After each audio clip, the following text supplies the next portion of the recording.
President Trump just marked his first year in office right as the government went into a shutdown. Well, that seems to have been averted for now. David Frum says it would be dangerous to wait too long to publish a book about the Trump administration. The senior editor at The Atlantic and former speechwriter for President George W. Bush has a new book out called Trumpocracy. I recently sat down with him and he explained why he needed to write this now. Events are taking us as if toward a waterfall.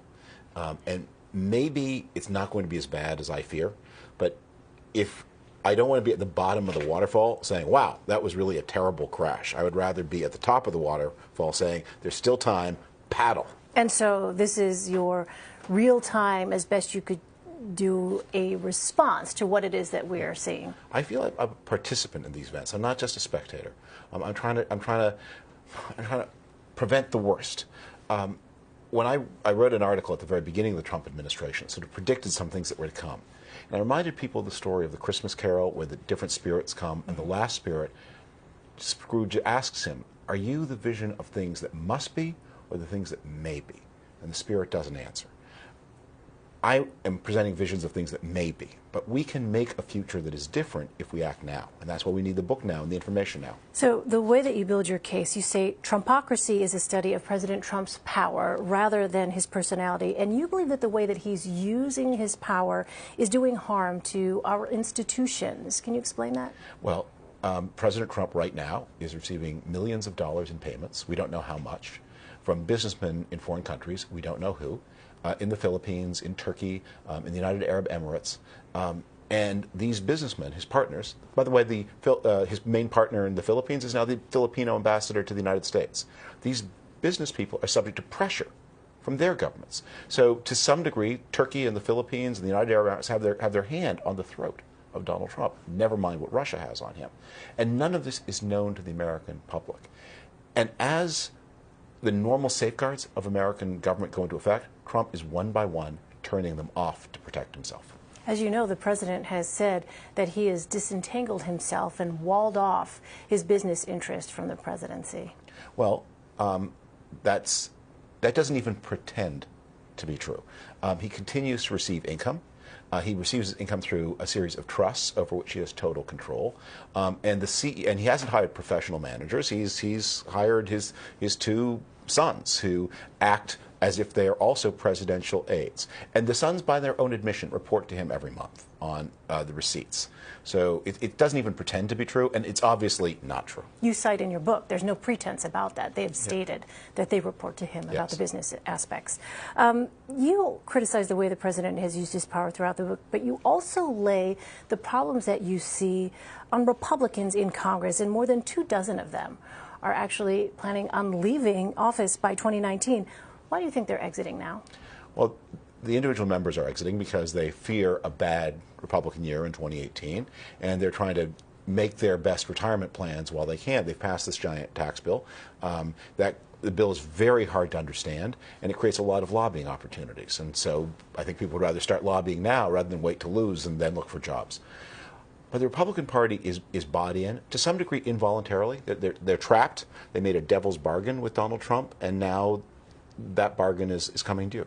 And so, though you spell out in the book various kind of categories, enablers, appeasers, can you go through that a little bit? Well, I'm trying to understand. I mean, we're all fascinated by the Michael Wolff book, which gives this close-up view of this figure that is represented in a certain way. But, you know, an American president is not a monarch. He doesn't rule by charisma. He rules inside a system of bureaucracy. He rules inside a system of party. He doesn't do this stuff by himself. And so you have to widen, to understand what's really going on and the danger we're in and what we can do about it, you have to widen the lens and look. You know, when Donald Trump, he stands at Camp David and he says those crazy things, but look at the people over his two shoulders who are nodding as he talks. They are the crucial part of the story. Why are they there? Why are they nodding? And so that's the thing I want to study. I study those in Congress. I study the party system. I study the voters. And I talk about some of the hard things that have happened in the middle of the country, especially to men, that make them vulnerable to rhetoric that would have horrified their grandfathers. I want to go back. What are some of the factors that motivate people who are within the administration that you would see as enablers or appeasers? In some cases, it's raw ideology. I mean, Paul Ryan is a true believer. Cut taxes, doesn't matter what price you pay. In some cases, it's fear. In some cases, they have lost control of the party. The donors and the members of Congress thought they had this thing wired for Jeb Bush. And then the Jeb Bush campaign blew up for reasons they didn't understand. It took them by surprise. They're terrified of someone who can wield power like this in ways they don't understand. And there are people that you've also noted in your book who may have come in with good intentions, who may have thought perhaps the proximity to the Oval Office will allow some influence, and yet that can sometimes lead to difficulties and complications. Well, because Trump, he doesn't like honest people, and he can't allow honest people. So what he makes the good people around, he compromises them. And I tell the story about H.R. McMaster, the National Security Advisor, and a very honorable soldier, a heroic soldier. But Trump almost immediately, on McMaster coming into office, putting him into a position where McMaster was forced to tell a lie to the face of the national press because he could not be allowed to stay clean. Anyone clean. Trump doesn't like it, doesn't understand it, but he also senses danger. I can't have clean people around me. So is it, in essence, a no-win situation for Republicans? It's a tough situation for Republicans. It's a tougher situation for the country, which is what I care about. Because Trumpocracy, this is not just about one party. I started the book by talking about the ways in which the American system of government has been working worse and worse. And the way in which, since really the end of the Cold War, but especially since in the 21st century. And Republicans who have an ideology that is decreasingly popular and a voting base that is shrinking are responding to this by losing confidence in democracy itself. A lot of people said to them, look, the only way you can win is by changing your beliefs to appeal to more voters. And I think a lot of Republicans say, no, another way to win is by changing the voters so there are fewer of them so we can win without changing our beliefs. Do you think Republicans will get anything else done in 2018? I think a lot is being done, especially on the presidential side. That it's not this. This tax plan is a huge event.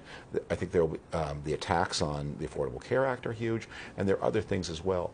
But Trump, as a president, he's not that interested. When it comes to the part of the job he's supposed to do, he's unbelievably lazy. But when it comes, and this is the thing I think that Wolf gets wrong, when it comes to the parts of the job that he's not supposed to do, there he's very active. On the collusion, and when it comes to collusion and emolument stuff, he works very hard, and he's not at all crazy about those things. He knows exactly what he is doing. If Democrats take back the House or Senate this year, how will that affect Trumpocracy? My prediction is that defeats, if they come, will cause the Republican Party to coalesce more tightly around Donald Trump. It takes the House, the Senate, and the President to pass a tax cut, but it takes only the President to veto a tax increase. He may end up being the only game in town, and Republicans will have to defend him. And meanwhile, this Mueller investigation is grinding on. As Trump looks guiltier, his party becomes more protective of him. We've already seen that happening in 2017. I think that will intensify in 2018. You write that even before Donald Trump thrust himself forward as a presidential candidate, American politics had been veering toward extremism and instability. As someone who worked for a previous White House, do you feel as though you played a part in any way in allowing that instability to grow? Yeah, I mean, I think this game has been played in a rougher and rougher way since the end of the Cold War. I don't want to. I don't want to try to judge whether one or another was more to blame, but you can see things happening. The 2000 election, I think, was a real milestone where half the country felt that the election was settled in a way that was, lawless, anti-democratic, unconstitutional, where they had preferences imposed on them. And the Bush administration never really recovered from the way they came into office. That then empowered many Democrats to do things that had never been done before. For example, while we've had ferocious fights about Supreme Court justices, appellate justices usually got an up or down vote. There had never been a filibuster of an appellate judge until 2006, when the Democrats started filibustering until the Bush term, when Democrats filibustered Bush appellate judges.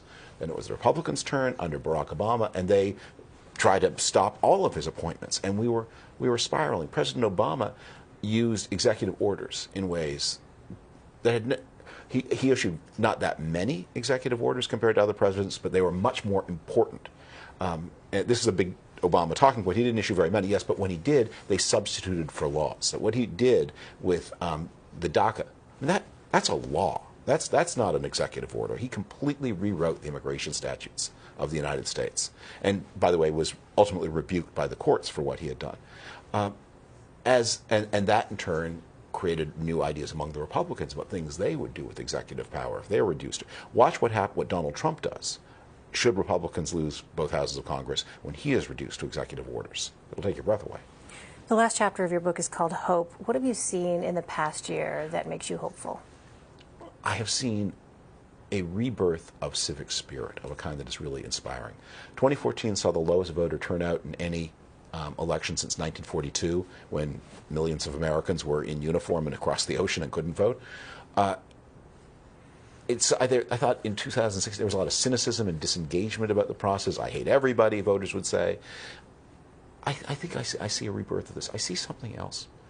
You know, a lot of the things that are most important in our public life are also the least glamorous. Obeying the rules, the spirit of give and take, of mutual respect. It's kind of dull, except it's the most precious thing in the world. And I think a lot of people have rediscovered in watching Trump.